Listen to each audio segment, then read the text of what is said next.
문화예술 교육사 과정을 듣고 있는 우리 문화예술대학교 학생 여러분 반갑습니다. 지금부터 문화예술 교육사 과정 공통 동영상 강의 3회차 시간을 시작하도록 하겠습니다. 여러분들 그 학교의 공지사항을 확인하셔서 잘 알고 있겠지만 원래 우리 지난주까지 해서 비대면 강의 기간이 끝나고 원래 이번 주 수업부터는 강의실에서 만나서 수업을 진행할 수 있을 줄 알고 있었는데 코로나19 상황이 빨리 우리 예상만큼 이렇게 진정이 되지 않아서 부득이 학교 측에서 정부 당국의 방침에 따라 다음 주까지 2주 더 동영상 강의, 비대면 동영상 강의 기간을 연장하는 것으로 그렇게 결정이 됐습니다. 그래서 이번 주, 다음 주 두 번 더 우리가 동영상 강의로 만날 수밖에 없는 상황이 됐는데요. 사실 문화예술 교육개론 과목도 그렇고 문화예술 교육 현장의 이해와 실습 과목도 그렇고 모둠 활동과 토론 또 특히 문화예술 교육 현장의 이해와 실습 과목은 현장 실습 체험 이런 것들을 위주로 되는 수업인데 이렇게 동영상 강의로 이렇게 진행을 하려고 하다 보니까 여러 가지로 그 준비되었던 커리큘럼 진행이 다소 제 계획과 다르게 지금 갈 수밖에 없는 상황이어서 좀 많이 당황스럽고 이 동영상 강의를 어떻게 하면 좀 더 여러분들에게 알찬 그런 그 학습 내용이 될 수 있을까 고민을 할 수밖에 없는 상황이 됐습니다. 그래서 원래는 이 모든 활동 위주로 진행을 해야 되겠지만 부득이 이렇게 동영상 강의를 통해서 저희 강의로 2주 더 이렇게 만나게 되는 거 여러분들도 좀 양해를 해주시고요.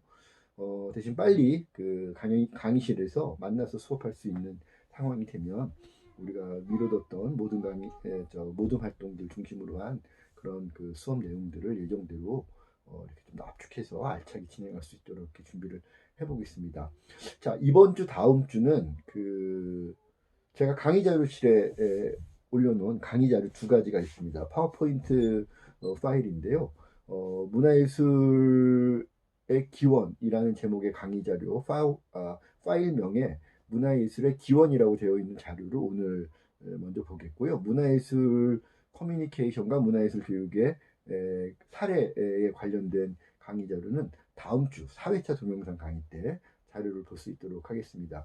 그래서 오늘은 여러분들이 아직 그 파일을 이 강의 자료를 준비하지 않고 동영상 강의 지금 화면을 시작을 하셨다면 잠깐 화면을 멈추셨다가 사이버 캠퍼스 우리 과목 강의 자료실로 들어가셔서 두 가지 올라와 있는 강의 자료 PPT 파일 중에 먼저 문화예술의 기원이라는 제목으로 올라와 있는 강의 자료를 준비를 해주셔서 동영상 강의 함께 시청을 해주실 수 있도록 준비를 해주십시오.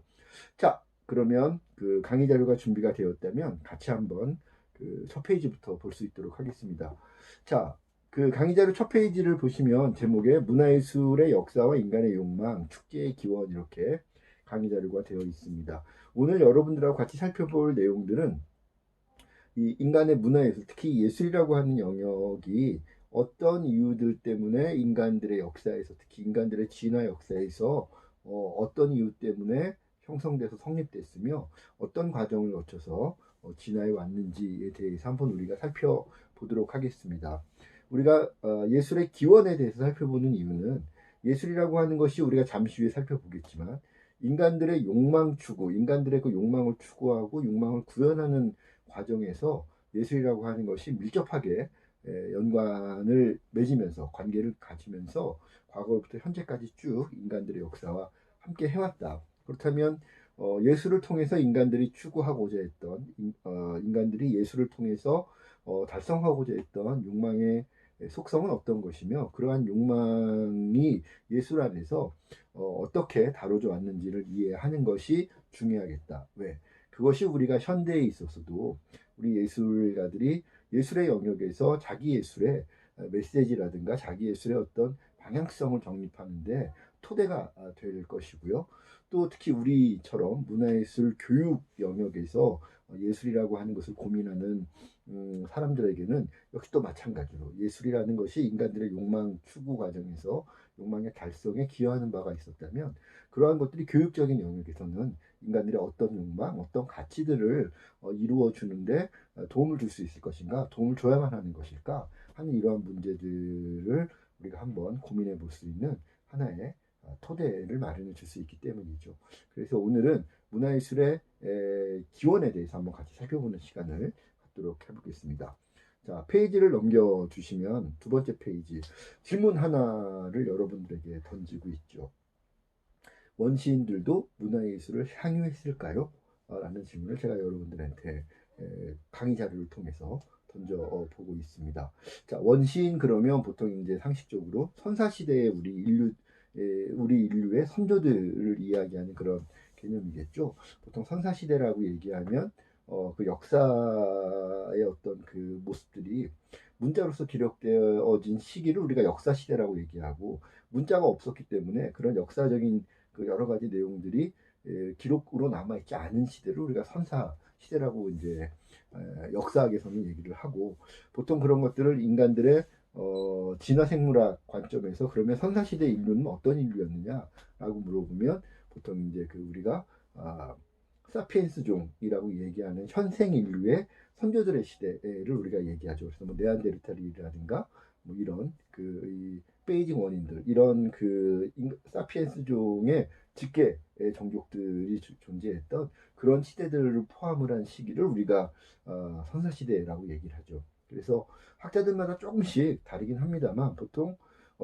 약 한 150만 년 전에서 180만 년 전부터 시작됐던 구석기 시대부터 시작을 해서 이제 신석기 시대, 청동기 시대, 철기 시대 이렇게 넘어오게 됐는데, 보통 철기 시대, 청동기 시대를 기준으로 해서 이제 문자들이 만들어지기 시작을 하고, 또 그런 거대한 제국들이 성립되기 시작을 했던 시작했던 시기가 청동기 시기이기 때문에, 보통 청동기 시기 이후와 이전으로 나누어서 청동기 시기 이전에 구석기 시대, 신석기 시대를 보통 우리가 선사시대, 원시 시대 이렇게 얘기를 하는 것이고, 청동기 시대 이후에 등장을 하고 철기 시대부터 훨씬 더 강력해지기 시작을 했던 뭐 메소포타미아 문명, 황하 문명, 뭐 인더스 문명, 뭐 이러한 큰 그 거대 문명들, 철기 문명을 바탕으로 한 그런 대제국들이 등장을 했던 그런 철기 시대, 청동기 시대, 철기 시대를 지나면서부터 성립됐던 그러한 그 역사적으로 그러한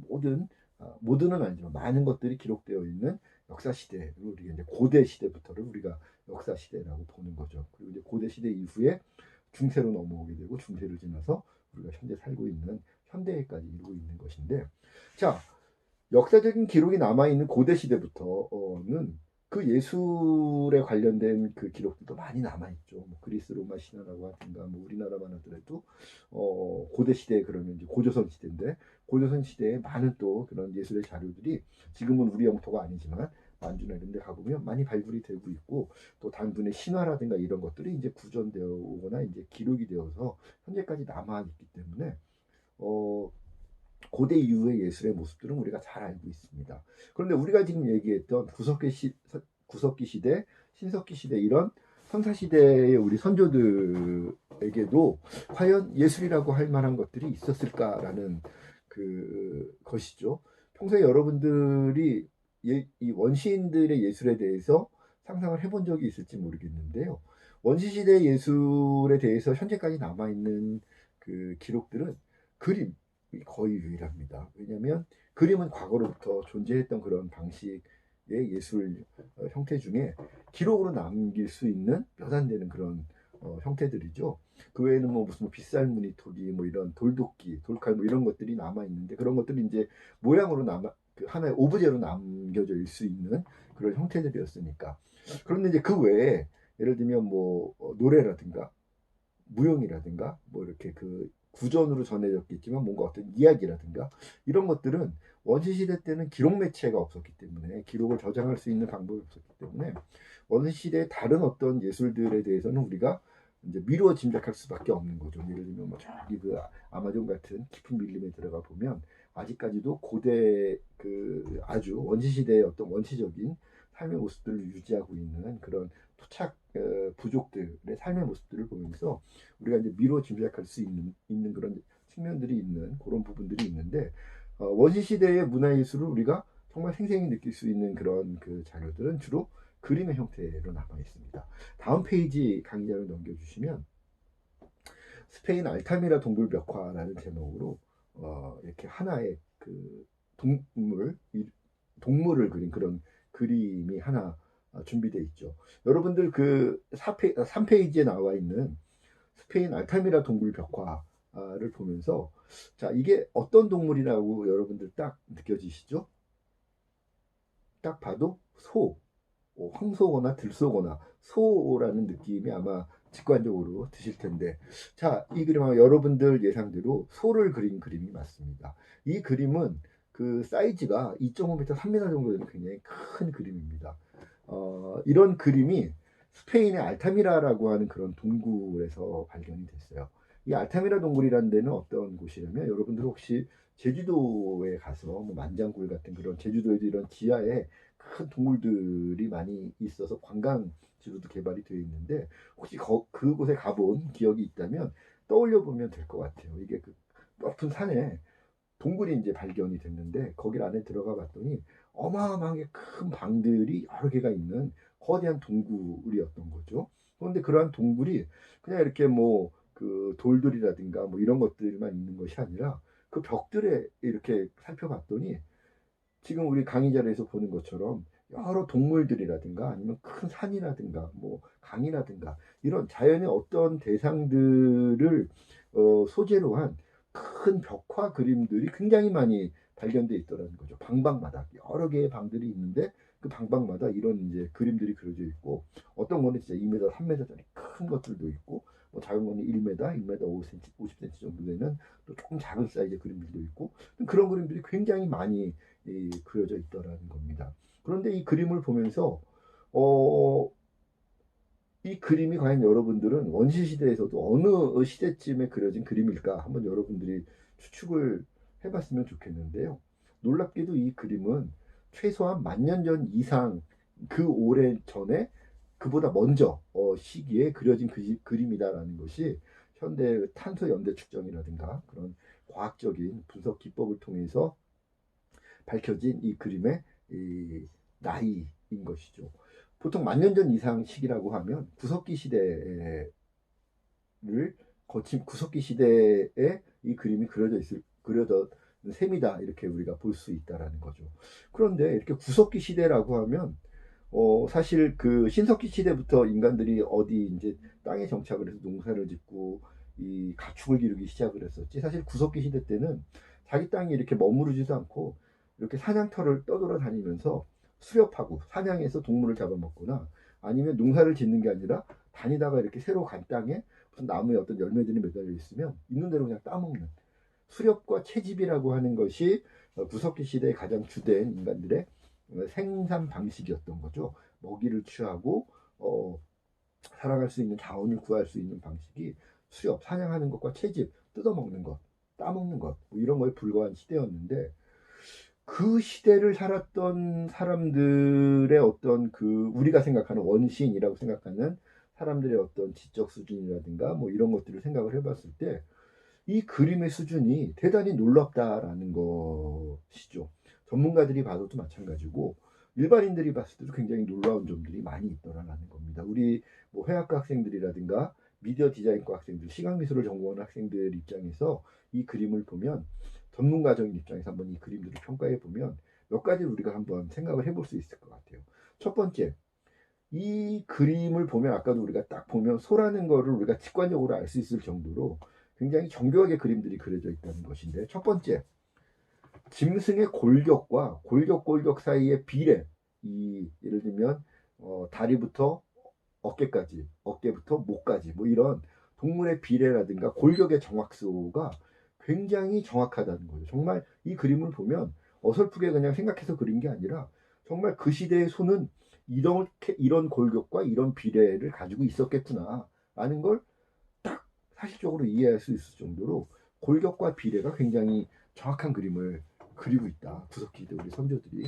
아마 그 회화 전공한 학생들은 이 골격과 비례가 얼마나 중요한지, 시각 예술에서 얼마나 중요한지 아마 본인들이 더 잘 알 거라 생각이 드는데, 이 현대 뭐 이렇게 정물이라든가 뭐 이렇게 그 석고상 같은 거 그릴 때도 비례와 골격 이런 거 굉장히 중요하게 생각을 하잖아요. 골격과 비례를 이해해야 그 다음에 뭐 이렇게 살을 그리든 뭐 웃는 표정을 그리든 다 골격에 기반해서 모든 동작과 표정 이런 것들이 나오는 것이기 때문에 골격을 이해하는 것이 굉장히 중요한데, 사실 골격이라는 것은 골격에 대한 이해, 비례에 대한 이해는 나중에 이제 해부학이 인류 역사에서 이제 발달을 하면서 인간들의 뼈나 이런 것들을 실제로 여러 볼 수 있고 난 이후에 정말 비약적으로 발전을 했을 정도로 실제로 보지 않으면 정확하게 그림을 그릴 수가 없을 텐데도 구석기 시대 사람들은 과연 그런 해부학적인 지식이 있었는지 없었는지는 모르겠지만 굉장히 현대인들이 봤을 때도 정확한 골격에 대한 묘사와 비례감을 가지고 있다라는 거,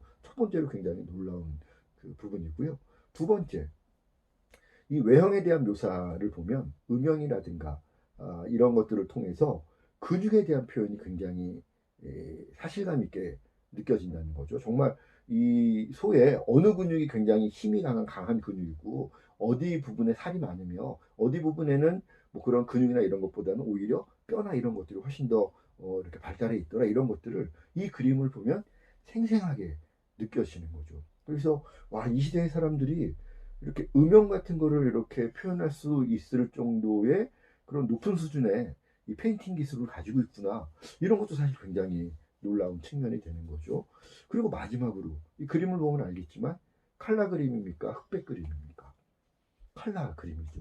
사실 이 굉장히 큰 사이즈의 그림인데 이런 정도 크기의 그림에 이런 빨간색이 드러나는 황토색의 물감을 그 당시에 만들기 위해서는 자연에서 색깔을 낼 수 있는 그런 재료를 막 수확을 해다가 어떻게든 이렇게 수공업적인 방식으로 그런 도료들, 물감이 될 수 있는 물질들을 채취했을 텐데, 현대의 이런 그 과학 기술이나 이런 것들이 발달한 시대에는 뭐 화학적인 어떤 물질을 만들어내거나 뭐 이런 자동화 시스템을 통해서 물감 만들어내고 이러는 거 뭐 어렵지 않게 많은 물감, 다양한 색깔들을 만들어낼 수 있지만, 구석기 시대에 그 시대 인간들의 어떤 기술의 수준에서 이런 정도의 큰 그림을 그릴 수 있을 정도의 원료, 그 도료를, 물감을 만들어내려면 거기에 들어가는 비용이며 공력이며 시간이며 이런 수고들이 어마어마했을 거라는 거죠. 그럼에도 불구하고 이렇게 큰 그림에 그 당시에는 정말 사치라고 할 수 있을 정도로 그 인간의 어떤 생산에 직접적인 기여를 하고 있는 그런 활동이 아닌데도 그렇게 물감을 만들어 이렇게 큰 그림을 그리고 있다라는 것, 놀랍다는 거죠. 왜냐하면 구석기 시대의 우리 선조들의 삶이란 건 뭐 우리가 지금 살아가고 있는 것처럼 그렇게 여유 있는 삶이 아니었다는 거죠. 정말 하루 사냥을 해서 하루 먹기도 쉽지 않고, 구석기 시대 특히 뭐 이렇게 농사를 짓거나 뭐 쌀을 저장해 놓고 이런 시대가 아니라 고기를 한번 사냥을 하면 이 저기 부락 사람들이 나눠 먹고 그 다음날 또 사냥 못 해오면 굶을 수도 있고 뭐 이런 삶을 살았던 사람들인데, 정말 한 번 그 동물을 사냥을 할 때 자기들이 갖고 있는 모든 에너지를 정말 집중을 해서 사냥에 임해도 매번 사냥에 성공을 하는 게 아니기 때문에 그만큼 공력을 투자해도 사냥감을 얻어올 수 있을까 말까, 이 확률이라는 게 높지 않다는 거죠. 그럼에도 불구하고 그렇게 사냥 한 번 하는 데에 에너지를 들이고 뭐 이렇게 자원을 들여야 되는 그런 각박한 쉽지 않은 그런 일상 속에서도 이런 큰 그림을 그릴 정도의 물감을 만드는 활동에 인간들이 뭔가 자기 그 당시에 우리 선조들이 자원을 소비했다면 도대체 무슨 이유에서 이런 그림들을 그렇게 넉넉지도 않은 살림에 당장 뭐 물감을 만들고 그림을 그린다고 이 그림을 먹을 수 있는, 뜯어 먹을 수 있는 것도 아니고 뭐 이 그림 속에 소가 뭔가를 또 농사를 대신 지어주는 것도 아니고 뭐 과일을 따다 주는 것도 아니고 도대체 왜 이런 그림들을 그렸을까, 이런 궁금함들이 자연스럽게 우리에게 생기더라는 거죠.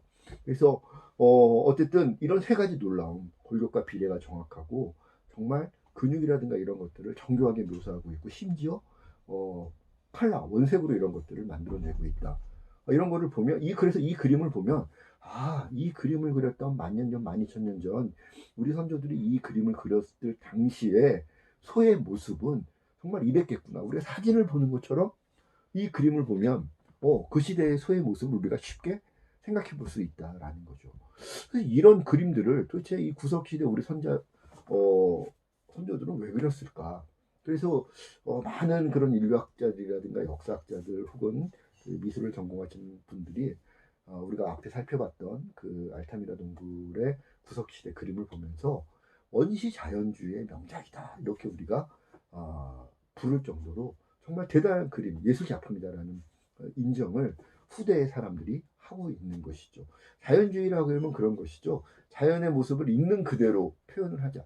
자연의 모습 있는 그대로가 가장 아름다움, 가장 최고의 아름다움이니 자연의 모습을 있는 그대로 표현하는 것이 예술의 가장 중요한 가치다라고 보는 것이 자연주의라고 하는 현대의 한 사조인데 그런 관점에서 보면 그 시대의 소의 모습을 있는 그대로 표현하기 위해서 아낌없이 투자를 한 이 스페인 알타미라 동굴의 벽화야말로 정말 원시 시대의 그림이지만 원시 자연주의 관점의 가장 최고의 명작이다라고 우리가 볼 수 있다라는 것이죠. 그런데 이러한 원시 자연주의 사조의 이런 그림들이 스페인 알타미라 동굴에서만 발견됐느냐? 그렇지 않다는 거죠. 북경에서 뭐 저기 호주에서 아메리카 대륙에서 많은 큰 대륙들에서 이러한 그 구석기 시대의 사람들이 그린 것으로 이렇게 분석해 봤을 때 연대 측정이 되는 그런 그림들이 굉장히 많이 전 세계적으로 발견이 되는데 이 그림과 마찬가지로 정말 있는 그대로의 모습들을 정교하게 그리기 위해서 노력한 그림들이 거의 대부분이었다라는 겁니다. 그리고 그렇다면 이제 우리가 이런 궁금증을 갖게 되는 거죠. 아까 잠깐 얘기했던 것처럼 도대체 이 먹고 살기도 힘든 시대에 우리 선조들, 우리 원시 시대, 구석기 시대의 선조들은 왜 이런 자연주의의 그림을 그리기 위해서 노력을 하고 그 그림들을 벽화로서 남겨서 보존하기 위해서 노력을 했을까? 이제 그런 궁금증들을 갖게 된다는 것이죠. 그래서 그런 것들에 대해서 이제 많은 인류학자라든가 미술학자라든가 또 생물학자들 이런 분들이 같이 이 연구를 통해서 여러 협업들을 통해서 몇 가지 이제 가설들을 세우게 됩니다. 5번째 페이지 강의 자료 보시면 자 그런 학자들이 방금 말씀드렸던 것처럼 뭐 인류학자들이라든가 고고학자들이라든가 뭐 미학자들이라든가 예술학자들이라든가 또 이런 일부 또 진화 생물학을 연구하는 이런 생물학자들이라든가 이런 분들이 같이 이제 이런 그 그림들을 놓고 원시시대 그림들을 놓고 원시시대 사람들이 이런 그림들을 그려야 했던 이유에 대해서 가설들을 세우기 시작을 해본 겁니다. 그 힘든 시대에 왜 원시시대 사람들은 이런 그림들을 남기기 위해서 노력을 했을까? 첫 번째 가설은 노동과 관련된 가설입니다. 노동을 위한 목적 때문에 그런 그림들을 그렸을 것이다라는 것이 첫 번째 가설인 것이죠. 아까 살펴봤던 그런 그 알타미라 동굴 벽화를 비롯해서 많은 그런 동굴에서 발견이 되는 구석기 시대의 이런 그림들을 보면 80% 이상의 작품들이 동물들을 대상으로 한 동물들을 소재로 한 그림들이었다. 그런데 그 그림들을 보면 많은 그 그림들에서 공통적으로 발견되는 흔적이 목이라든가 심장이라든가 이런 그 동물의 급소가 되는 그런 그 부분에 돌칼이나 돌도끼 같은 걸로 이렇게 막 그 여러 번 그 타격 연습을 가한 듯한 이렇게 찍은 듯한 그런 흔적들이 이런 급소에 많이 남겨져 있는 공통점들이 발견되는 거죠. 그래서 그런 흔적들을 보면서 뭔가 이렇게 공격을 했던 것 같은 그런 흔적들을 보면서 학자들이 첫 번째 가설을 세운 겁니다. 노동, 그 시대의 가장 유력한 노동, 가장 보편적이었던 노동의 방식은 사냥이었다는 거죠. 사냥을 통해서 인간들이 이제 영양분을 섭취할 수 있는 거의 유일한 그런 방식이었기 때문에 사냥을 위해서 이 그림을 그릴 것이다. 사냥의 어떤 목적과 그림이 무슨 연관관계가 있느냐? 그 당시의 동물들은 이 소의 그림 아까 3m 정도 되는 큰 사이즈였다고 그랬잖아요. 그 당시에 대부분의 초식 동물들은 키가 보통 2.5m에서 3m가 넘었습니다. 우리가 지금 이렇게 쉽게 시골 가면 키우는 염소 뭐 이런 작은 그런 이 초식 동물들도 그 당시에는 말보다도 컸다는 거죠.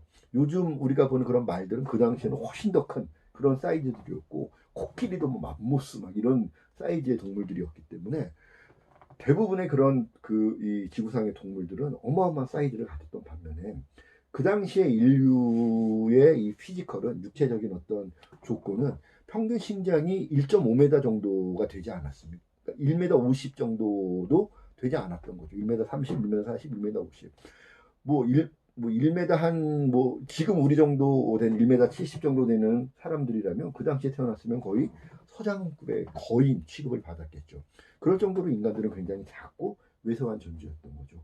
그런데 그런 작고 왜소했던 우리 선조들이 사냥을 통해서 수렵해야 되는 짐승들은 초식동물이라 하더라도 사이즈가 우리보다 2배, 3배 이상 키가 컸었고 등치로 따지면 뭐 몇 배 이상 더 큰 등치를 갖고 있는 힘이 센 그런 그 대상들이었기 때문에 인간들은 1대1로는 절대 사냥하기가 쉽지 않았다는 거죠. 그러다 보니까 자연스럽게 우리 선조들은 구석기 시대부터 집단을 이루어서 사회를 이루어서 집단 생활을 했고 집단이 같이 사냥에 나가서 공동으로 뭔가를 사냥을 해오면 공동으로 분배해서 이 수확된 사냥물을 섭취하는 이런 방식들을 일찍이 진화시켜서 사회적인 삶을 진화시켜 왔었는데 그런 과정에서 인간들이 그런 약한 피지컬을 갖고 무리를 지어서 사냥을 하러 나간다 하더라도 사실 1대1로는 힘이 약하기 때문에 정확하게 작전을 짜서 사냥에 임하지 않으면 오히려 인간이 초식동물에게도 공격을 당해서 우리가 죽을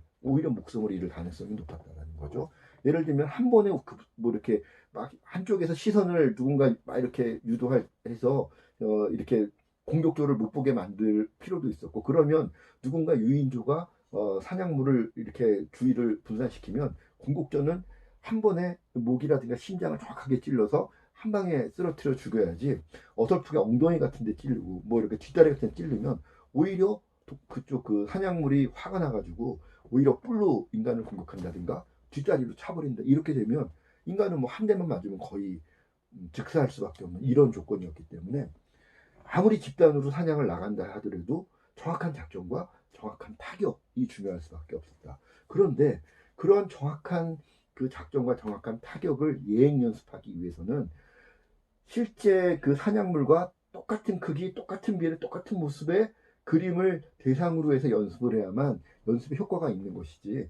내일 우리가 사냥 나가서 만날 애는 뭐 3m짜리인데 그림은 1m밖에 사이즈가 안 돼서 이 모르는 사람들이 이렇게 작은 애야? 오해하게 만들면 안 되겠죠. 또 생김새라든가 비례라든가 급소의 위치가 정확하게 표현이 되어 있어야 그걸 보고 연습했던 그런 어떤 그 경험이 그 다음날 사냥터에 나가서도 그대로 유효하게 발휘될 수 있는 것이지 그런 뭐 급소나 이런 것들이 그림으로 본 내 연습했던 곳에 있지 않고 다른 데 있더라. 이렇게 되면 우리가 당황을 해서 오히려 우리 스스로가 위험해질 수밖에 없는 게 그 당시에 이제 사냥의 환경이었다라는 겁니다.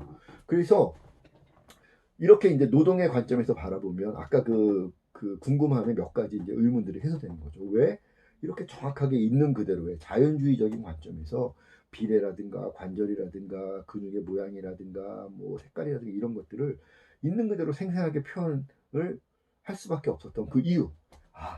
사냥 연습을 하기 위해서 우리가 이렇게 작전을 짜서 이렇게 우리가 유도를 하면 공격도 너희는 여기를 정확하게 찔러야 돼. 뭐 이런 것들을 정확하게 연습하기 위해서였기 때문에 정확한 그림을 그릴 수밖에 없었겠구나 하는 이제 우리가 하나의 가설에 대한 답을 얻을 수 있다라는 겁니다. 그래서 원시 시대에 아까 알타미라 동굴 벽화처럼 그러한 원시 시대의 자연주의적인 그림을 그릴 수밖에 없었던 첫 번째 이유는 노동을 위한 그런 정보, 사냥을 위한 정보를 공동체가 공유하고 또 중요하게는 아버지 세대가 획득한 그런 사냥의 정보를 다음 세대에게 전승하기 위해서 이 그림을 잘 그려서 보존할 필요가 있었지 않았겠느냐라고 해석을 하는 것이 원시 예술의 기원에 대한 첫 번째 가설 노동과 관련된 것이다라는 겁니다. 그런데 이런 그 원시 동굴 벽화들을 쭉 살펴보면 그렇게 사냥 연습을 한 것 같은 그런 그림들도 많이 있지만 그림들 중에는 예를 들면 산을 그린 그림도 있고 강을 그린 그림도 있고 나무를 그린 그림도 있고 뭐 조개 껍데기를 그린 그림도 있고 뭐 이런 것들이 발견되고 또 동물을 그린 그림 중에서도 약간 왜곡된 어떤 과장들이 느껴지거나 이렇게 사냥 연습을 한 흔적이 발견되지 않는 그런 동물 그림들도 함께 발견되더라는 거죠. 그럼 이런 그림들은 도대체 왜 그랬을까? 사냥 연습을 위해서 뭔가 그림을 그렸다면 그렇게 비싼 그 당시 돈이 없었으니까 그렇게 힘들게 물감을 마련해서 큰 그림을 그려야 되는 이유가 사냥 연습을 위해서라면 이해가 되는데 사냥 연습도 하지 않을 거면서 도대체 나머지 그런 그림들에 그 많은 원시 도료들이며 이런 것들을 만들어낸 이유가 뭘까? 그런 이제 두 번째 궁금함이 생기더라는 거죠. 거기에 대해서 이제 많은 학자들이 가설을 세운 두 번째 가설은 주술과 관련된 목적 때문에 그런 그림들이, 그런 나머지 그림들, 사냥 연습의 흔적들이 발견되지 않거나 동물이 소재가 아니었던 그런 그림들이 발견되는 이유는 주술의 목적 때문일 가능성들이 크다라고 보는 것이죠. 왜? 그 당시 인간들의 어떤 그 이 지적인 이 자연과의 관계, 이런 인간을 둘러싸고 있는 여러 생태적인 이런 조건들에 대한 인간들의 인식의 수준이 현대인들처럼 그렇게 높지 않았겠죠. 그러다 보니까 인간들이 자연을 이해하고 자기들이 이 살펴봤던 어떤 자연의 어떤 현상들이 있는데, 이러한 현상들이 루틴한 것이다, 이렇게 규칙을 가지고 반복되는 것이다라는 믿음을 인간들에게 갖게 만들기 위한 뭔가 주술들이 그 당시에 필요했을 거라는 거죠. 이 얘기가 뭐냐면, 예를 들면 이런 겁니다. 우리는 예를 들면 밤이 된다고 여러분들이 무서워하지는 않죠. 밤이 되면 인간들은 뭐 전기가 있으니까 밤이 돼도 화나고, 또 뭐 예를 들면 정전이 돼서 전기가 들어오지 않는다 하더라도 인간들은 야, 정전됐으면 자고 일어나면 아침에 해가 떠 있을 거야, 이거에 대해서 우리는 의심하지 않습니다. 왜? 현대인들은 밤이 되고 아침이 되고 이것이 반관하지 순환하는 이유를 알고 있기 때문에. 왜? 지구가 자전을 하고 있기 때문에 돌다 보면 태양에 가까워지면 아침 낮이 되고 태양에서 멀어지면 저녁이 되고 밤이 되더라. 이걸 현대인들은 알고 있죠. 왜? 과학적으로 우리가 그런 것들에 대해서 원인을 규명하고 있기 때문에. 그런데 원시 시대의 인류들에게는 밤이 되면 아침이 되지 않을 것에 대한 두려움이 정말 이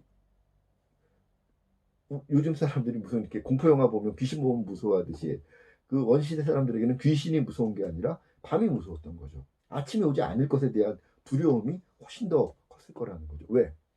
그 당시에는 불이 없었기 때문에 낮보다는 밤이 훨씬 길죠. 해가 어두워지기 시작하면 그때부터 인간에게는 밤이니까. 동이 터온다 하더라도 환해지지 않으면 인간에게는 아직 밤이 끝난 게 아닙니다. 그러니까 보통 3분의 2가 밤, 3분의 1이 낮이었는데, 인간은 밤에 불리한 개체였죠. 그 당시에는 눈도 나빠서 밤이 되면 아무것도 보이지 않아요. 근데 인간을 잡아먹는 포식자들 가운데는 밤에만 야행성으로 돌아다니면서 포식 활동을 하는 이 육식 동물들이 훨씬 많았다는 거죠. 그래서 인간들은 동물을 떠날 수가 없었던 거예요, 밤이 되면. 그런데 그런 인간들에게 그렇게 무서운 밤이 영원히 가지 않고 아침도 오지 않을 것이다, 이 두려움이 클 수밖에 없었던 거죠. 왜? 경험상 아침은 오는데 왜 매번 아침이 오는지 그 이유를 모르기 때문에 아침이 오지 않을 경우에 어떡할 거냐. 운이 좋아서 아침이 왔었는데요, 오늘까지는. 운이 나빠서 내일 만약에 아침이 안 오면 어떡할 거야. 이런 거에 대한 두려움. 모르니까. 사람들은 모르면, 무지하면 모르는 대상에 대해서는 공포감을 느낄 수밖에 없는 거거든요.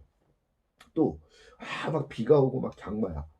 장마가 그치지 않을 것에 대한 두려움. 막 가뭄이 지금 계속 건기가 길어져. 우기가 오지 않을 것에 대한 두려움.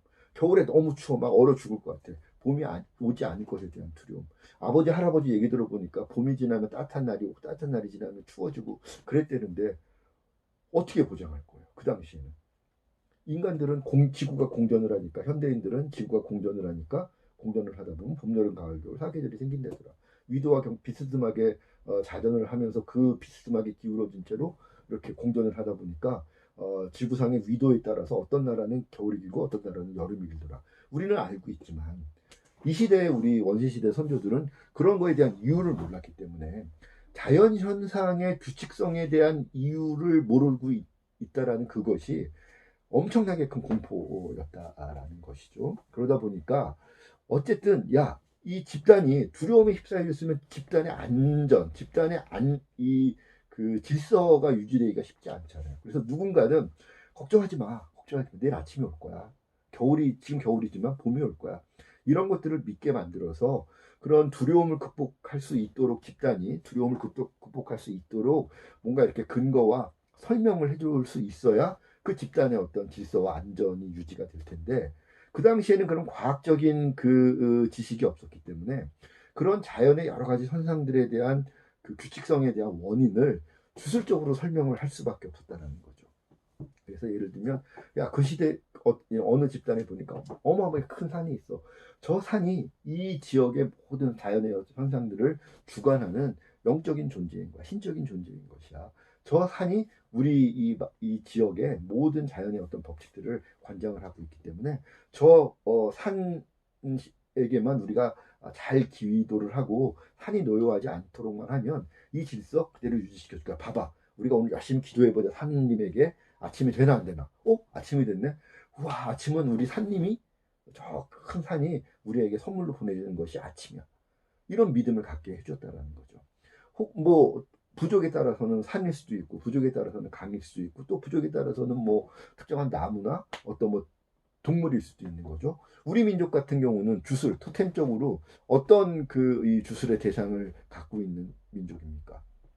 곰이죠. 우리 민족의 선조들은 곰족과 호랑이족이 서로 경쟁을 해서 이렇게 생활을 하다가 곰족이 호랑이족을 흡수해서 현재 한민족을 이루고 있는 거죠. 그러니까 초기에 우리 당군 신화를 보면 곰과 호랑이가 마늘을 먹고 쑥을 먹고 100일을 버티면 인간이 되게 해주겠다. 그 말 믿고 동굴에 들어갔다가 호랑이는 못 버티고 나왔는데 곰이 끝까지 버텨서 사람으로 환생을 했는데 여자를 만들어줘서 그것이 웅녀가 됐다. 그런데 그 웅녀가 이 하느님하고 결혼을 해서 아이를 낳았는데 그것이 단군 왕건 우리 할아버지였다. 그래서 단군 왕건님이 그런 하늘님의 그런 이 허락을 받아서 우리 만주지 한반도 이쪽으로 내려오셔가지고 비구름 바람 신하 세 사람을 거느리고 한국의 이 본격적으로 농경 시대를 열면서 이 한민족의 이 영역을 만들어내기 시작하고 역사를 만들기 시작했다. 이게 이제 우리가 갖는 곰과 관련된 토템 아닙니까? 우리는 곰을 믿었고 곰이 이런 질서를 이루어준다고 믿었던 그 시대의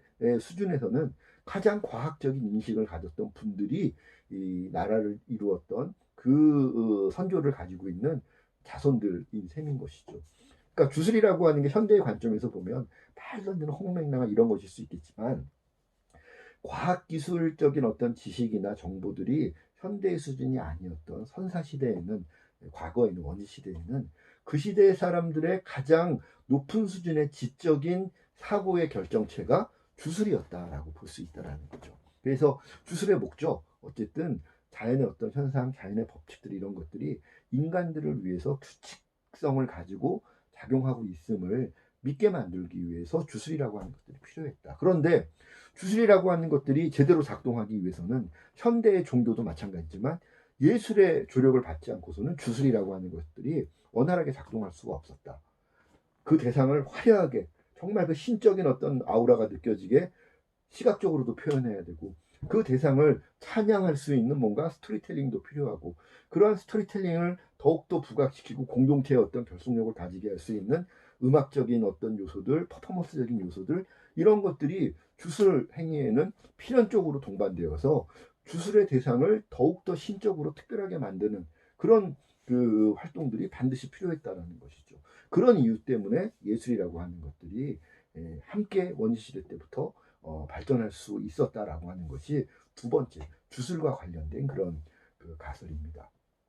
그래서 두 번째 주술과 관련된 그런 가설들이 이제 원시시대 예술의 기원과 관련된 두 번째 가설이라면 마지막 가설은 뭐냐면 노동의 이유와 주술의 이유 때문에 이렇게 남겨진 그림들도 있는데 그 중에 보면 정말 별거 아닌 그림들도 있더라는 거죠. 뭐 이렇게 뭐 그냥 돌멩이 하나, 뭐 나무 토막 하나, 뭐 이렇게 이 희화된 어떤 짐승의 얼굴, 머리 모양 하나, 뭐 이런 것들을 보면 도저히 그런 것들이 굉장히 주술적으로 특별하게 보이는 그런 그림들도 아니고 하늘 연습의 대상이 됐던 그림들도 아니고 이런 그림들은 그럼 뭘까? 이제 이런 그림들에 대해서 또 연구를 하다 보니 이것은 노동을 위한 목적이든 주술을 위한 목적이든 뭔가 예술적인 역량을 갖고 있는 그런 이 구성원들이 전체 구성원들을 위해서 많은 그림들을 그렸을 텐데 이 사람들에게 있어서는 남는 그 밤의 긴 시간 동안에 다른 사람들은 뭐 이렇게 사냥할 수 있는 이런 도구들을 다듬기도 하고 그럼 아니면 아이들을 돌보기도 하면서 그 긴 시간들을 보냈겠지만 그 긴 시간에 혹은 비가 와가지고 사냥하러 나갈 수 없는 이 무료한 시간에 야 나는 뭐 내가 아까는 뭐 이렇게 우리 사냥꾼들을 위해서 뭐 연습을 위해서 소도 그리고 또 우리 뭐 제사장이 뭐 이렇게 우리 산을 그리라고 하니까 산도 그렸는데 나는 그런 목적이 아니라 그냥 나 혼자 이 시간에 그림을 그리니까 너무 행복하고 재밌어. 나는 남는 이 시간에 그림을 그리는 게 제일 좋아. 이런 사람들이 분명히 있었을 거라는 거죠. 그래서 그런 사람들에게 있어서는 노동이나 주술 같은 그런 삶의 어떤 직접적인 이유 때문이 아니어도 예술 활동 그 자체가 너무 행복하고 재밌으니까 그 그림을 그린다거나 뭔가 무용을 만든다거나 노래를 불렀다거나 이런 영역의 활동들이 예술과 관련해서 분명히 존재했을 거다. 하다못해 뭐 우리가 기록으로 남아있지 않지만 뭐 이렇게 돌칼이나 돌도끼를 다듬으면서도 이렇게 막 수리하면서도 흥얼흥얼흥얼 자기들이 낮에 이 사냥 나가기 전에 막 불렀던 그런 부족의 어떤 노래, 그냥 지금 사냥 연습하는 시간은 아니지만 뭐 이렇게 저녁에 시간 남다 보니까 뭐 이렇게 아이들 달래면서도 그런 노래 부를 수 있고 뭐 그럴 수도 있었겠죠. 우리도 뭐 흔히 일하다가 흥얼흥얼거리고 공부하면서도 이렇게 노래 흥얼흥얼거린다거나 많이 듣기도 하고 이러니까요. 그래서 노동과의 직접적인 그런 필요, 주술과의 직접적인 필요가 아니어도 그냥 즐기기 위해서 노래나 춤이나 이런 거를 즐기는 사람들이 있었을 것이고 점점 그런 사람들이 많아졌을 가능성이 높다라고 보는 겁니다. 그래서 그런 측면 때문에 원시대 예술의 기원과 관련된 세 번째 가설, 유희, 즐거움을 위해서도 예술이라고 하는 것이 원시시대 때부터 필요했을 것이다라고 보는 겁니다. 그래서 지금 우리가 살펴봤던 원시시대 예술의 기원과 관련된 세 가지 가설, 노동, 주술, 유희라고 하는 이 세 가지 영역은 사실 노동을 위해서 그림 그린 거 요만큼, 주술을 위해서 그린 거 요만큼, 유희는 요만큼 딱 부러져서 우리가 분리해서 바라볼 수 있는 건 아니라는 거죠. 우리가 방금 살펴봤던 것처럼 노동의 이유와 주술의 이유는 똑같은 거죠. 생산력을 높이고 집단의 결속력을 높이고 집단의 안녕을 위해서는 노동과 주술이 다 필요했던 겁니다. 그런데 노동과 주술을 위해서 이렇게 막 그림을 그리고 생산활동을 하는 그런 시간들 외에 남는 시간에 인간들은 그 시간에 충분한 휴식을 육체적으로뿐만 아니라 정신적으로 받았던 스트레스들도 제대로 해소하지 않으면 다음번 또 생산활동이나 주술활동에 쉽게 참여하기가 어려운 거죠.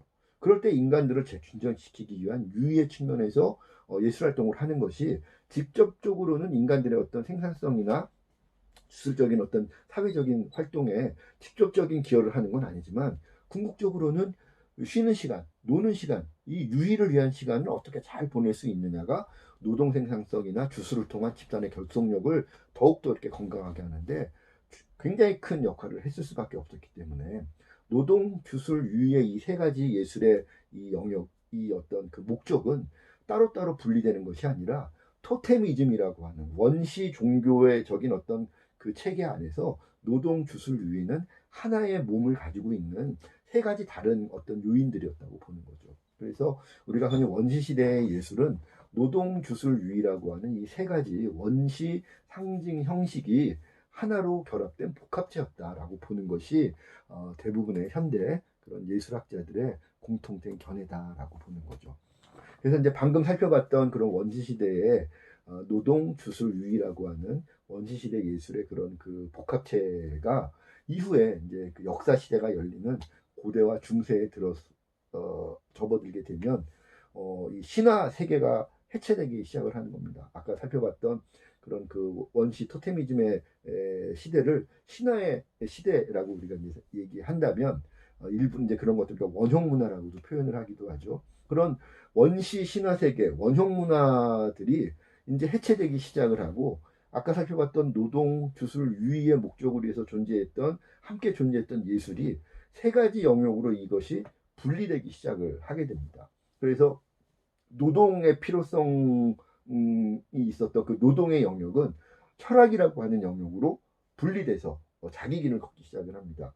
또 주술의 영역은 종교로 분리돼서 자기 길을 걷기 시작을 하고 유희의 영역에서 존재했던 예술이 그 역사 시대 이후에 고대, 중세, 현대 이르기까지 설명하는 예술이라고 하는 그런 영역으로 연결돼서 자기 길을 걷게 되는 거죠. 그래서 아까 살펴봤던 노동, 주술, 유희의 그 세 가지 원형의 어떤 요소들은 각각 노동은 철학으로, 주술은 종교로, 유희는 예술로 이런 3대 상징 형식으로 분화돼서 고대 이후에 인간 문명의, 인간 문화의 가장 중요한 세 가지 영역으로 분리돼서 각각 자기의 길을 걷게 되는 그런 길을 가게 된다라는 거죠. 그런데 현대는 방금 우리가 살펴본 것처럼 세 가지 그런 원형이었던 그런 세 가지의 요소들이 각각 철학, 종교, 예술의 자기 길을 걷게 되면서 철학은 철학의 고유한 논리를, 종교는 종교의 고유한 논리를, 예술은 예술의 고유한 논리를 추구하는 독립적인 그런 길을 걸어가고 있다 보니까 현대인들이 생각하는 예술은 인간의 삶의 다른 영역들, 철학이나 종교의 영역과는 분리돼서 예술은 예술 자체만의 어떤 것들을 추구하는 독립된 것이고, 종교는 종교만의 어떤 것들을 추구하는 또 별개의 것이고, 철학은 철학대로 종교와 병립할 수 없는 별도의 자기 영역을 추구하는 각각의 다른 어떤 그 세계인 것으로 현대인들은 많이 생각을 하게 된 것이죠. 그럼에도 불구하고 아니다. 이렇게 세 가지 상징형으로 분리된 거는 부득이하게 인간들의 어떤 문명의 고도화라든가 문명 고도화에 따른 사회 현상들의 여러 가지 그런 삶의 영역들이 분화되면서 철학은 철학 나름의 어떤 길을 고도화시킬 필요가 있고, 종교는 종교 나름의 자기의 영역을 고도화시킬 필요가 있고, 예술은 예술 나름의 자기 필요성들을 고도화시킬 그런 자기의 어떤 가치들을 고도화시킬 필요성들이 있기 때문에 각각 독립된 자기 영역에 대한 그런 자기 논리들을 만들어 왔지만, 그 근본에는, 그 뿌리에는, 그리고 현대에도 그 바탕에는 철학과 종교와 예술은 어떤 같은 존재의 이유들을 갖고 있지 않겠느냐라고 자성적으로 우리가 한번 바라봐야 되겠다라고 하는 그런 주장들이 제기가 되기 시작을 하는 겁니다. 자, 그래서 지금 우리가 6페이지까지 살펴봤고요. 7페이지 내용들을 보게 되면 그런 얘기들이 이제 같이 살펴볼 수 있게 되는 것이죠. 예술을 둘러싼 고대의 문제. 예술이라고 하는 것이 분명히 원시시대 때는 인간들의 삶을 위해서, 삶의 어떤 필요성들 때문에 예술이라고 하는 것이 토테미즘이라고 하는 하나의 그런 원형 속에서 존재했는데, 그것이 각각 이제 3대 상징 형식으로 분화가 돼서 철학은 철학대로, 종교는 종교대로, 예술은 예술대로 자기 길을 걷다 보니까 예술의 의미와 가치에 대한 논쟁들과 반론들이 이제 등장을 하기 시작을 하는 것이 플라톤과 아리스토텔레스의 논쟁입니다. 이 얘기를 또 길게 하면 한 주, 뭐 3시간 정도 되는 그런 얘기이어서 동영상 강의를 통해서 제가 길게 말씀드리기는 조금 어렵고, 우리 대면 강의가 시작돼서 강의실에서 우리가 만나게 되면 제가 이 얘기를 조금 더 자세하게 말씀을 드릴 수 있는 기회를 가질 수 있도록 할 텐데, 쉽게 말하면 플라톤은 예술은 의미 없다. 예술은 결국은 자연주의 관점에서 보면 자연의 모방에 불과한데, 자연을 그냥 흉내만 내고 모방하는 것이 무슨 의미가 있느냐. 그거는 인간들의 삶에 어떤 인간들의 지혜에, 인간들의 어떤 삶의 어떤 이 도움이 되는 방식의 활동들이 아니니 예술이라고 하는 것은 의미가 없다. 오히려 철학적으로 자연의 어떤 법칙을 더 탐구하고 자연의 법칙을 따르기 위해서, 자연과의 합의를 위해서 우리가 더 수양을 하고 노력을 하고 공부하는 게 중요하지, 자연을 흉내내기만 하는 그런 예술 필요 없다. 이게 이제 플라톤의 관점이었고, 상대적으로 아리스토텔레스 같은 경우는 플라톤보다 뭐 한 20살, 30살 정도 어린 후배 정도가 되는데, 아리스토텔레스는 예술이 모방이라는 플라톤의 주장은 맞는데, 모방을 거듭하면 거듭할수록 인간들은 진실에, 자연의 아름다움에 점점 더 가까이 다가설 수 있지 않겠느냐. 그러니 모방이라 할지라도 굉장히 그거는 큰 의미가 있는 것이다. 모방을 거듭해서 인간들은 점점 자연의 아름다움, 자연의 진리에 다가설 수 있으니 예술이라고 하는 것들은 더욱더 권장되고 장려를 하고, 인간들의 어떤 철학적인 탐구나 어떤 이 종교적인 탐구에 있어서 예술은 굉장히 중요한 것이다 라고 하는 것이 이제 아리스토텔레스의 입장이었던 것이죠. 그래서 이제 이러한 예술을 둘러싼 고대 시대부터의 논쟁, 예술을 의미 없는 것으로 보느냐, 예술을 의미 있는 것으로 보느냐에 대한 이런 그 고대로부터의 논쟁은 사실 지금까지도 계속 이어지고 있는 것이죠.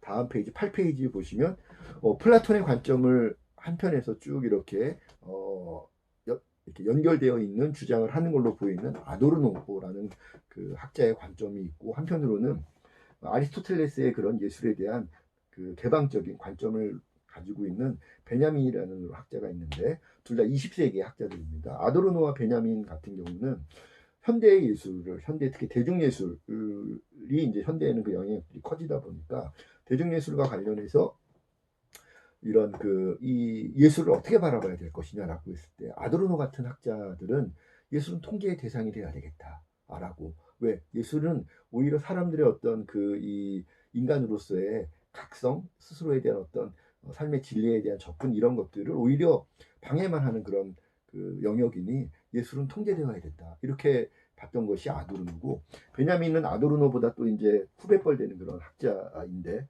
아니다. 어쨌든 예술은 예술 나름의 자기 어떤 그 존재 이유와 그 이 작동 방식이 있으니 그런 것들을 있는 그대로 인정을 하고 예술의 자율성을 보장을 하자라고 하는 것들이 이제 베냐민의 주장이었던 거죠. 사실 아도르노가 베냐민의 주장을 이렇게 한마디로 딱 이렇게 뭐 이렇게 재단하듯이 설명을 하기는 굉장히 그 복잡한 층위들이 있어서, 사실 이렇게 딱 잘라서 말씀을 드리면 혹시 또 여러분들이 받아들일 때 아도르노는 나쁜 놈, 베냐민은 좋은 놈 이렇게 또 오해하실 수도 있을 것 같은데 그렇진 않습니다. 아도르노나 베냐민이나 그렇게 뭐 그 부분적으로만 그렇게 평가할 수 있는 학자들은 아니기 때문에, 다만 이제 예술이 갖는 여러 가지 그 측면들에 대해서 아도르노는 조금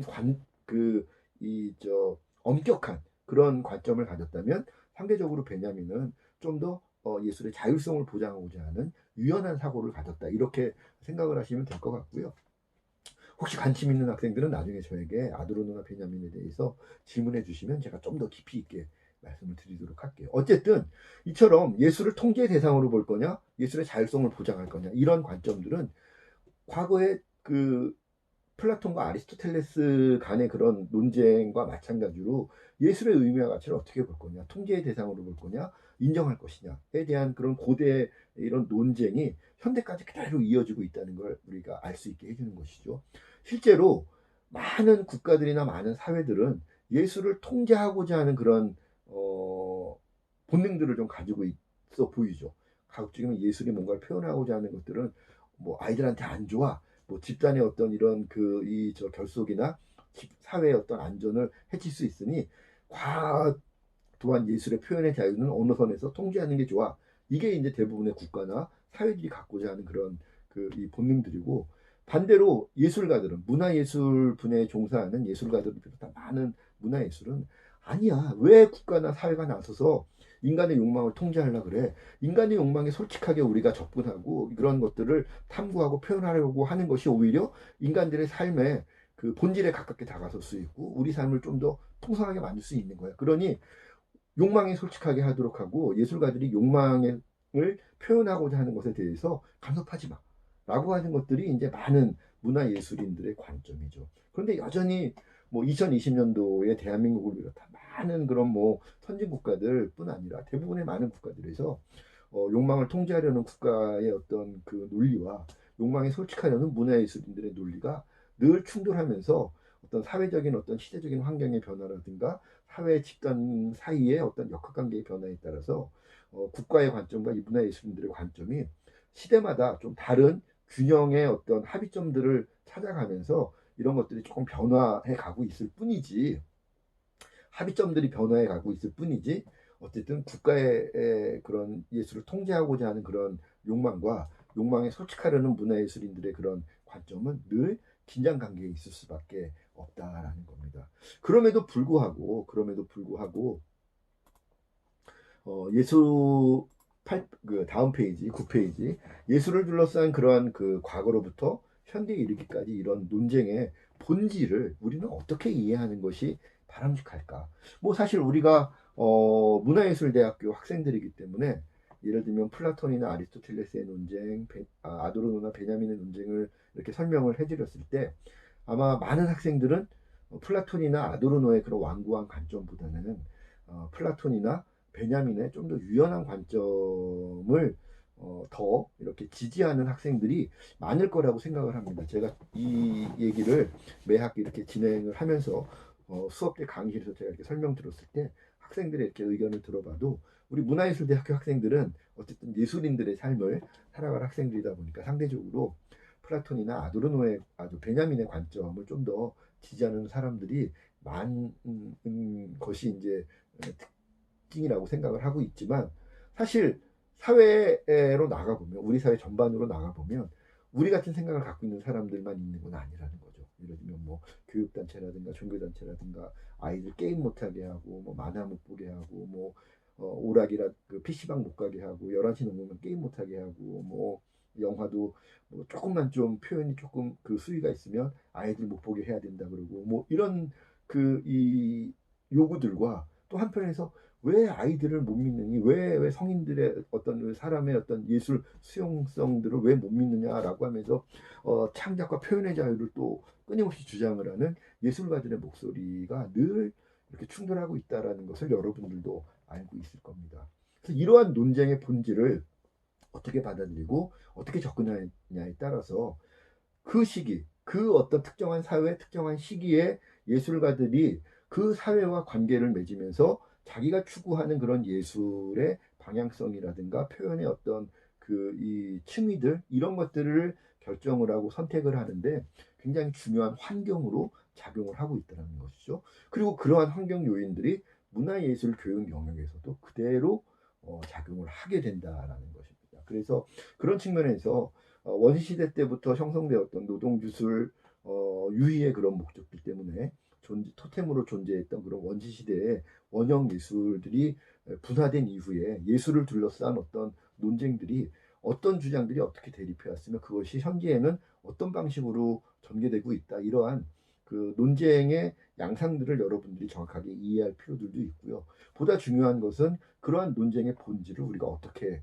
바라봐야 될 것인가, 어떻게 해석해야 될 것인가에 대한 그런 그 숙제가 우리에게 특히 예술가를 준비하는 여러분들에게는 중요한 숙제로 남게 되는 거죠. 그래서 그러한 그 예술을 둘러싼 논쟁을 우리가 어떻게 해석하고 우리는 어떤 그 태도, 어떤 관점으로 그런 논쟁을 대할 것이냐에 대한 그 답들은 이번 한 학기 그 수업을 통해서 우리가 차근차근 찾아가 보도록 하겠고요. 특히 문화예술 교육과 관련된 그런 그 시사점들은 우리가 더 집중적으로 살펴보겠는데 오늘은 뭐 어떤 큰 결론을 그 내기보다는 적어도 이런 예술을 둘러싼 논쟁의 바탕에는 인간의 욕망을 이해하는 어떤 관점의 차이가 있다라는 정도는 우리가 분명히 이해를 하고 넘어가야 될 것이라는 겁니다.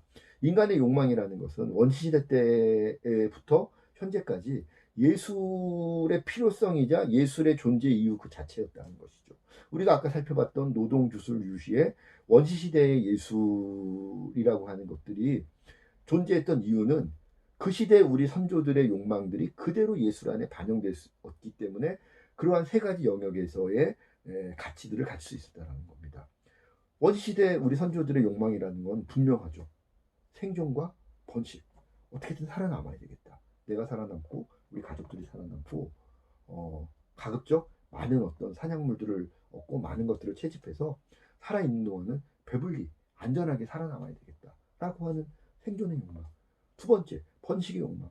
우리 부족이 우리 지금 뭐 잘 먹고 잘 산다고 끝나는 게 아니라 우리 아이들이 잘 살아남고 건강하게 살아남고 다음 세대를 이루어줘야 나는 죽더라도 우리 종족들이 그대로 유지할 수 있고 번영할 수 있는 거 아니겠느냐. 그러니 우리 아이들이 많이 태어나야 되고 많이 태어난 우리 아이들이 건강하게 또 사회적으로도 역량 있는 그 개체로 성장할 수 있도록 부모로서의 몫을 다해야 되겠다. 번식과 관련된 목적, 욕망. 이 두 가지 생존의 욕망, 번식의 욕망이 우리 그 구석기 시대 선조들에게는 가장 중요한 욕망, 삶의 욕망이자 그러한 욕망을 추구하는 과정에서 가장 효과적으로 그러한 욕망 추구를 도와줄 수 있었던 형식이 예술이었기 때문에 예술이라고 하는 것을 인간들은 원시대 때부터 발전시켜 왔던 것이다라고 볼 수 있다는 것이죠. 그렇게 보면 사실 원시시대에 우리 선조들이 예술을 통해서 추구했던 그 욕망은 사실 현대적인 관점에서 욕망 그러면 떠오르는 그런 어떤 부정적인 그런 이미지의 욕망과는 거리가 먼 것이죠. 선과 악의 기준을 벗어난 있는 그대로의 순수했던 삶의 욕망 그 자체였던 겁니다. 그러한 욕망을 수용을 하고 그러한 욕망을 해소하고 그러한 해소를 통해서 우리 공동체가 통합할 수 있도록 도와주는 것, 제도적으로 도와주는 것, 그것이 인간 사회에 있어서 인간이라고 하는 개체가 집단을 이루고 사회적인 동물로 진화하면서 점차로 결과적으로는 지금은 온 지구의 가장 최상위에 있는 그런 종족이 되어 있을 수 있는 데에는 바로 우리가 지금 살펴봤던 욕망의 수용과 해소, 통합이라고 하는 것들을 제도적으로 가능하게 만들었던 예술의 힘 때문에 그런 것들이 가능했다라고 보는 것이죠. 그러한 것이 원시시대의 예술이 추구했던 인간들의 욕망을 이해하는 가장 객관적이고 가장 합리적인 그런 관점 태도라면 그런 관점으로 현대의 예술도 혹은 뭐 고대 중세 시대 우리 선조들의 예술도 마찬가지 관점에서 우리가 접근해보고 해석해보고 그 의미와 가치를 평가해볼 수 있지 않을까라고 하는 어떤 하나의 힌트를 오늘 원시시대 예술의 기원을 통해서 기원에 대한 그런 여러 가지 가설들을 함께 살펴보고 원시시대 예술의 그런 모습들을 살펴보고 또 원시시대 이후에 역사시대가 열리면서 원시시대의 그런 그 원형 예술들이 3대 상징 형식으로 분화되면서 예술을 둘러싼 그런 그 이 찬반의 논쟁들이 어떤 양상으로 전개되어 왔으며 현재 그러한 논쟁들이 어떻게 현대의 예술에 환경으로 작용하고 있는지 이런 것들을 살펴봤을 때 우리가 한번 그 적용해 보고 평가와 분석의 어떤 틀로 적용해 볼 수 있는 관점이 예술은 욕망을 제도적으로 수용하고 해소하고 통합시키는 장으로서 작동을 하는 것이 아닐까라고 하는 관점이라는 거죠. 실제로 예술이 갖고 있는 욕망의 제도적 수용과 해소, 통합의 이런 기능들은 원시대뿐만 아니라 고대, 중세, 현대를 이르기까지 강력하게 작동하고 있다는 것이 많은 그런 학자들, 예술과 관련된 그런 학자들, 인류학자들, 예술학자들, 진화학자들의 그런 그 관점인 것이고 저 역시도 그 관점을 강력하게 지지하는 학자 중에 한 사람입니다. 그래서 오늘은 현대의 그런 예술들이 갖는 그런 의미와 기여를 이런 것이다라고 딱 결론을 내리지는 않겠지만 현대의 예술 혹은 예술을 둘러싼 논쟁을 바라볼 때 원시대의 예술을 우리가 바라보면서 도출할 수 있었던 원시대 사람들의 욕망을 제도적으로 수용하고 해소하고 통합시키는 그런 장으로서 원시 예술이 작동을 했었다. 그러한 관점에서 현대 예술도 우리가 충분히 바라볼 수 있는 것이 아니겠느냐 정도의 그런 인식 정도를 우리가 공유할 수 있다면 남은 한 학기 동안 우리에게 주어진 그 교재라든가 활동들을 통해서 우리가 가질 수 있는 질문들, 현대의 예술을 둘러싼 논쟁을 어떻게 바라볼 것이며 그러한 논쟁의 결과물들을 문화예술 교육 영역에 어떻게 적용시킬 것이냐. 문화예술 교육을 통해서는 우리가 인간들의 욕망에 어떤 측면들을 바라보면서 그런 욕망들 추구에 문화예술 교육은 어떻게 기여할 수 있을 것인가 하는 관점을 우리가 하나하나 차근차근 이렇게 정립해 나갈 수 있지 않을까라는 생각이 듭니다. 그런 관점에서 오늘 문화예술의 기원과 관련된 그런 내용들을 간략 하나만 좀 살펴봤고요. 사실 우리 학교 이 문화예술대학에 미학과 관련된 그 과목이 없죠. 제가 사실 그 용인대 수업을 한 지 꽤 오래됐는데 제일 안타깝게 생각하는 부분이 그런 부분입니다. 우리가 예술 각 장르에서는 예를 들면 국악이면 국악, 미술, 연기, 연극, 이렇게 무용 각각 그 자기 장르에 대한 그런 그 이론적 또는 그 실기적 그런 접근들은 굉장히 지금 그 높은 수준의 교육들을 받고 있음에도 불구하고 근본적으로 그런 예술들이 어떤 의미와 가치를 가지고 있고 우리 인간들의 삶과 개인의 삶 혹은 사회적인 삶과 예술은 어떤 관계를 맺고 어떤 기여를 할 수 있을 것인가에 대한 그런 토대가 되는 그 사고를 갖게 구축할 수 있게 도와줄 수 있는 게 미학 영역인데 사실 미학 혹은 예술학과 관련된 수업이 현재 이제 우리 문화예술대학에는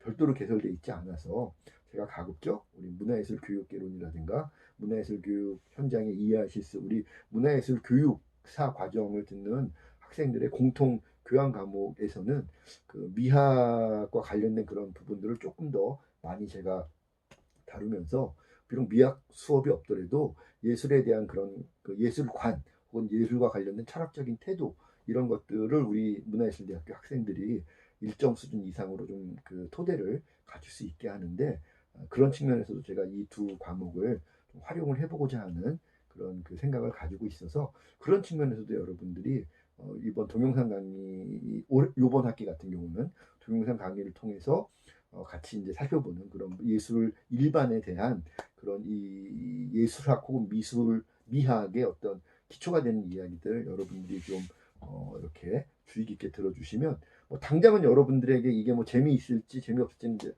잘 모르겠습니다만 당장 여러분들에게 뭐 국악을 하는데 뭐 무용을 하는데 당장 도움이 되는 건 아니지만 여러분들이 나중에 예술가로서 사회에 나갔을 때 여러분들이 자기 장르 예술 작품들을 통해서 혹은 자기 장르 예술을 기반으로 한 문화예술 교육 프로그램을 통해서 어떤 메시지를 담아내고 그 메시지를 어떤 방식으로 대중들과 소통을 해야만 여러분들의 예술이 의미와 가치를 인정받을 수 있을까? 여러분들의 문화예술 교육 프로그램들이 의미와 가치를 인정받을 수 있을까에 대한 고민들을 해결하는 출발점이 되는데 이러한 예술에 대한 철학적인 고민이 반드시 필요하다는 거죠.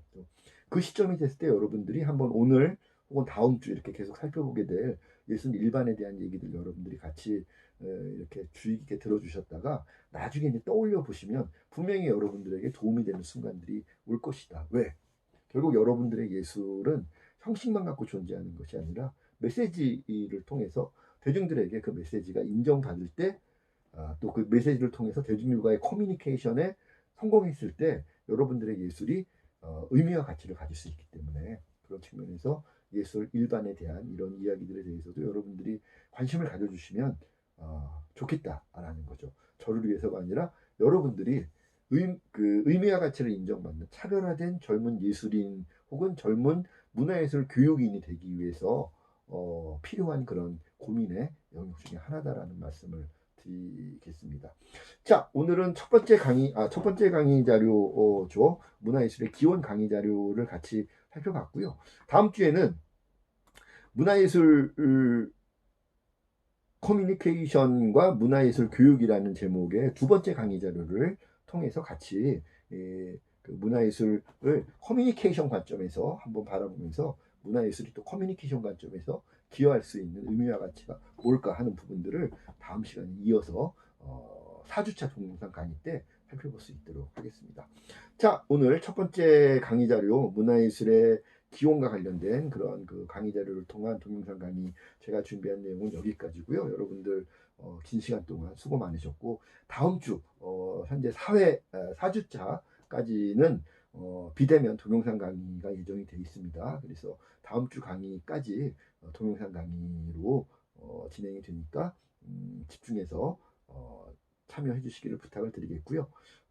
그 다음 주가 되면 이제 강의실에서 만날 수 있는 상황이 될 수 있기를 저도 바라고 여러분들도 한번 바라고 있을 텐데 어쨌든 4주차까지는 동영상 강의로 진행이 분명히 될 거고요. 5주차 이후에 다시 강의실에서 우리가 만나게 될지 혹은 또 동영상 강의가 연장될지는 또 조금 상황을 봐야 되는 그 부분이어서 그런 그 상황의 변화가 생길 때 제가 우리 그 사이버 캠퍼스에 과목 공지사항 게시판에 그런 변동 사항이 있을 때마다 수시로 제가 공지를 올리도록 할 테니까 여러분들 별도의 문자나 이런 것들이 없더라도 수시로 사이버 캠퍼스 들어오셔서 공지사항 확인해 주시고 공지사항에 따라서 이번 학기 수업에 임해 주시기를 부탁을 드리겠습니다. 동영상 공지사항 놓쳤다가 부득이한 그런 불이익을 당한 일이 없도록 학생 여러분들이 좀 공지사항을 좀 챙겨주시기를 한 번 더 강조해서 말씀을 드리겠습니다. 자, 오늘 3주차 문화예술 교육사 과정 공통교학 과목 동영상 강의를 마치도록 하겠습니다. 수고했습니다.